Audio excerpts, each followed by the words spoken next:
Pregnancy is usually a rewarding time in a woman's life. However, sometimes it can be complicated by unexpected illnesses or medical conditions. Dr. E-Peter-Anzaldo of St. Joseph Hospital in Orange discusses the factors that contribute to a high-risk pregnancy. In today's age, I think the high-risk pregnancy patient, it really has changed than it was maybe 10, 15 years ago. I think the patient now, we used to thought a patient that was over 35 years of age was high risk.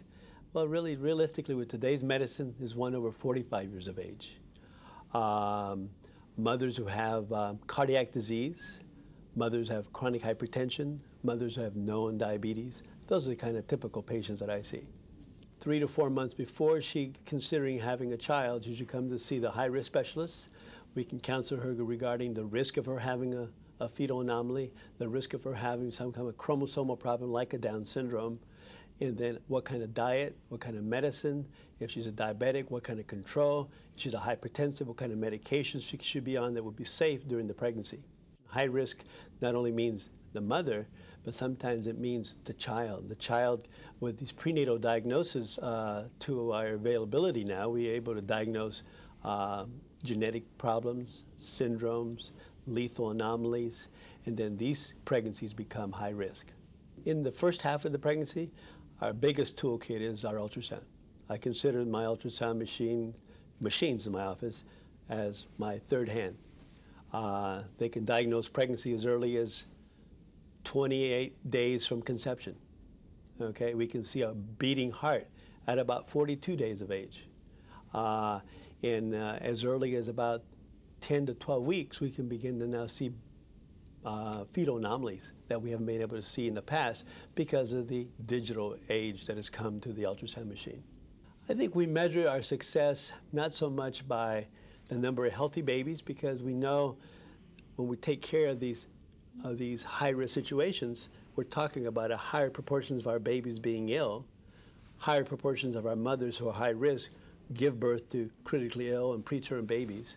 So our success is more in to maintain the health of the mother through the pregnancy, to reduce the maternal mortality and morbidity, and also to bring out a baby that would be able to survive that transitional period from the birth to the NICU and possibly surgery if need be immediately.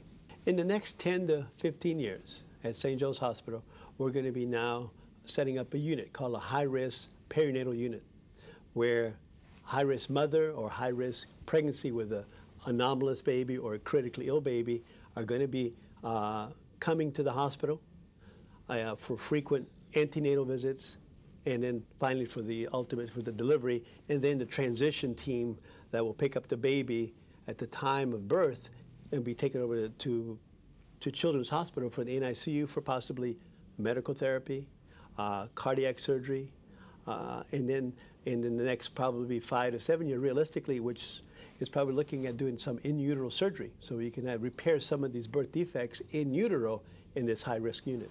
I recently come across a patient just in the last year that received this high-risk care through St. Joe's CHOC system.